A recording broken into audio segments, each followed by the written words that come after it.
do índice for ímpar. Então, é bom observar esses casos aí. Se o radicando for maior ou igual a zero, o expoente n tem que ser não nulo, natural não nulo.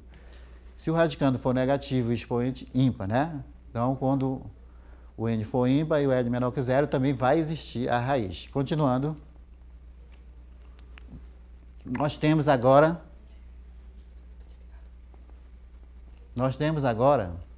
o limite de uma raiz x ao cubo mais x ao quadrado menos 1 quando x tende para 2. Ok? Então, vamos calcular esse limite. O limite da raiz é a raiz do limite. Então, é só substituir 2 lá na função x ao cubo mais x ao quadrado menos 1. Substituindo. Vamos substituir. Então, 2 ao cubo mais 2 ao quadrado menos 1. Então, calculando esse limite vai dar a raiz de 11. Tá? Próximo exemplo. Olha aí, limite, tá, de uma potência. É a potência do limite. Agora, observe que além de nós temos duas operações aí. Temos uma potência e um quociente. Então, o limite da potência é a potência do limite. Agora, vamos desenvolver, dentro do parênteses, o limite do quociente. O limite do quociente, tá, o limite do quociente, né, é o quociente dos limites. Então, substituindo lá na função de cima do numerador, no polinômio que está no numerador, substituindo x por 1, nós temos 2 menos 1 mais 1, né?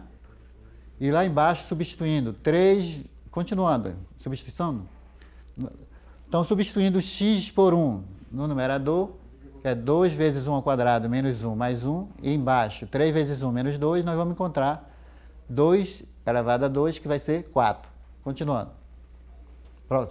Próximo exemplo. Uma outra situação aí. O limite de uma raiz cúbica, tá? Limite de uma raiz. Então, vai ser a raiz cúbica do limite. Continuando. Observe que nós estamos aplicando aquelas propriedades que nós acabamos de enunciar, né? Então, observe que além do limite da raiz, nós temos o limite do quociente dentro do radicando, né? Quociente entre dois polinômios. Então, vamos aplicar a propriedade do quociente. Continuando, ó. Observe que foram aplicada aí a propriedade do quociente, separando os termos. Agora é só fazer a substituição do menos 2 na variável x, tanto no polinômio do numerador como no polinômio do denominador. Continuando. Tá? Então, vamos fazer agora a substituição. Continuando.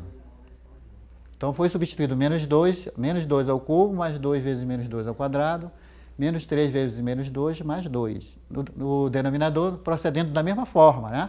Menos 2 ao quadrado, mais 4 vezes menos 2, mais 3. Observe que pareceram ali, ó. Menos 2 à terceira dá menos 8. E mais 2 vezes menos 2 ao quadrado dá mais 8. Então, já cancelou aqueles dois primeiros termos. Continuando. Então, nós ficamos ali, ó. Lá em cima ficou 8, né? E lá embaixo ficou menos 1. Então, ficou raiz cúbica de menos 8, que é menos 2. Tá, continuando, próximo exemplo. Tá? Agora nós vamos falar no teorema do confronto. O teorema do confronto é o seguinte, nós vamos estabelecer aí condições. Nós vamos considerar limite de duas funções iguais e estabelecer aí uma condição, que vai existir uma função que vai ficar compreendida entre duas outras funções. Então, o que é que vai acontecer? Já que o limite de duas funções que estão nas extremidades da desigualdade, elas vão ter o mesmo limite, então aquela função que aparece no meio das duas, né, está compreendida entre as duas, ela tenderá ao mesmo limite das duas funções das extremidades da desigualdade. Vamos ver aqui. Então, nós estamos definindo uma função g de R em R, domínio reais contra domínio também reais. Estamos definindo a função g como uma função afim, né? 2x menos 1, ela descreve uma reta. Função afim, né? Vocês sabem que o gráfico é descrito, que o gráfico que é descrito é uma reta. E uma outra função h, também definida de R em R, h de x igual a x ao quadrado. É uma parábola, né, com cavidade voltada para cima e que vai passar na origem. Continuando. Observe aí, vamos representar o gráfico da função afim, 2x menos 1, que é a função g. Continuando. Tá? Aí nós estamos localizando pontos para que a gente construa o gráfico da função afim, da reta. Continuando.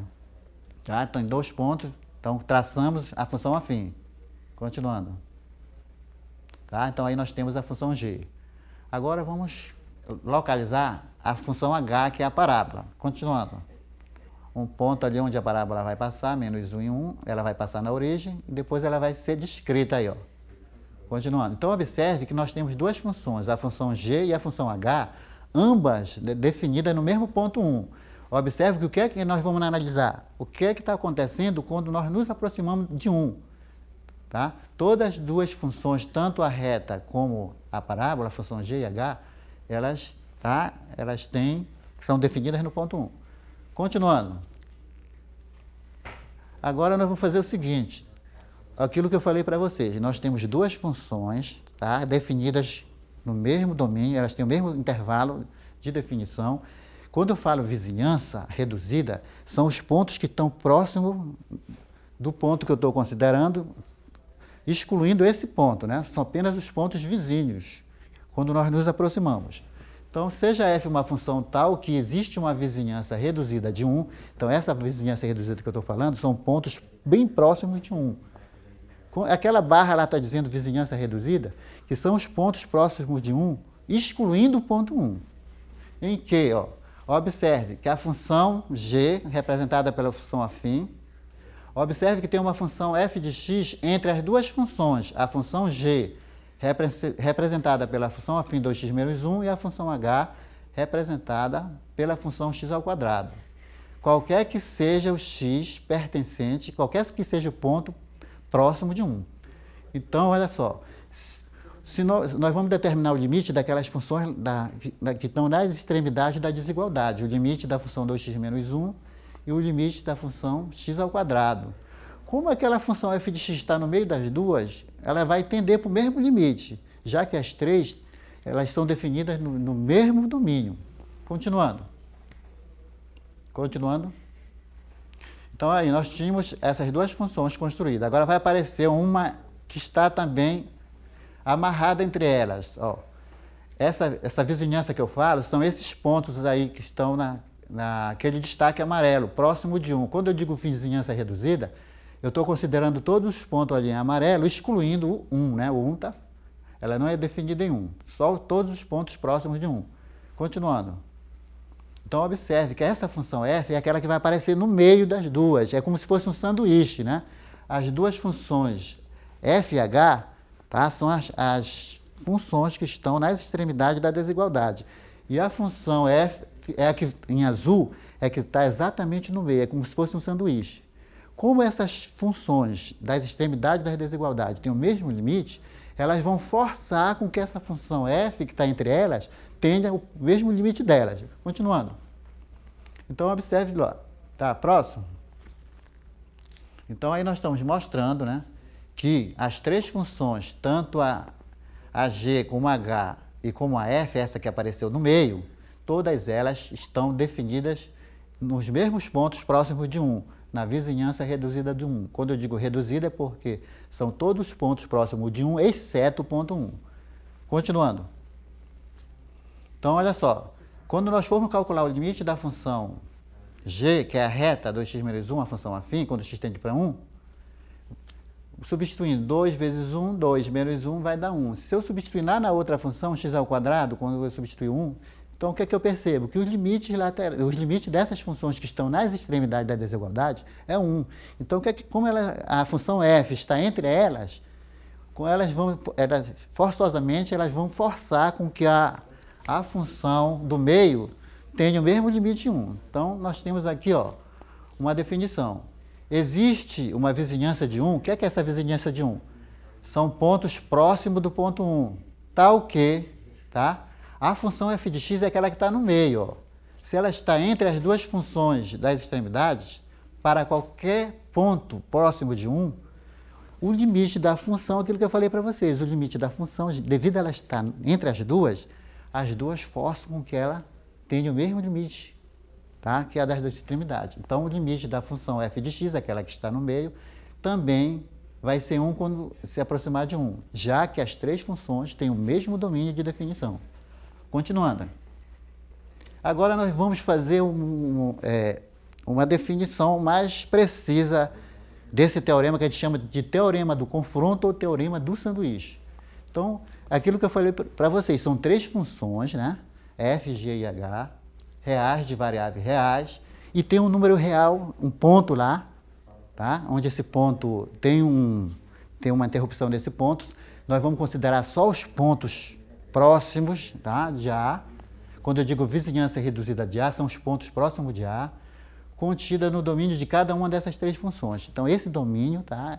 Ele é definido para as três funções simultaneamente. Continuando. Então, observe, se o limite da função g, aquela que nós representamos pela reta, é igual ao limite da função h, aquela que nós representamos pela parábola, e é igual a L, tá? É igual a um valor L, então, já que a função f de x se encontra entre as duas, ela terá o mesmo limite L. Então, para que essa função f de x, que está entre as duas, tenha o mesmo limite, tá? É necessário que se obedeça a essa condição, né? Que a f de x esteja entre g de x e h de x para todo x pertencente à vizinhança reduzida de A. O que é a vizinhança reduzida de A? São todos os pontos próximos de A, do domínio da função. Então, é isso que diz o teorema do confronto ou do sanduíche. Se nós temos aquela desigualdade onde o f de x está entre as funções g e h, certo? E o limite dessas duas funções que estão nas extremidades da desigualdade são iguais, então elas forçarão com que a função f tenha o mesmo limite L. Essa aí é o teorema do confronto. Nós estamos representando aqui, geometricamente, essas funções, né? Então, nós temos aí a função g, a função h, a g é em laranja, né? Em amarelo ou laranja. A h em verde, tá certo? E a f... Não, a G é em amarelo, né? A F é em verde. Não, é azul, né? Tá, então tem uma no meio. Observe que tem uma no meio. Essas três funções, elas estão definidas no mesmo domínio de função. Observe que nós estamos colocando ali uma vizinhança reduzida de A. Significa todos aqueles pontos próximos de A, exceto o ponto A. Tem um furo lá no ponto, né? Elas estão definidas em todos esses pontos. Então, o que é que nós vamos mostrar, né? Que quando nós temos uma função compreendida por outras duas funções, elas vão ter necessariamente o mesmo limite. Próximo, continuando. Então, aí está a definição, né? Se o limite da função g, quando x tende para A, é igual ao limite da função h, quando x tende para A, e esse limite é L, então, sendo válida essa condição da função f de x estar entre g e h, qualquer que sejam os pontos próximos de A, então o limite dessa função, já que ela está no meio das duas, o limite dessa função f de x, quando x se aproxima do ponto A, também vai ser L, vai ser o mesmo limite das outras. Continuando. Então, nós vamos fazer agora uma demonstração, né? Então, a demonstração diz o seguinte: nós já batemos ontem naquela definição de limite, lembram? Então, nós vamos agora, como nós temos dois limites, o da função g e o da função h, nós vamos criar duas definições, duas proposições, uma para a função g, outra para a função h.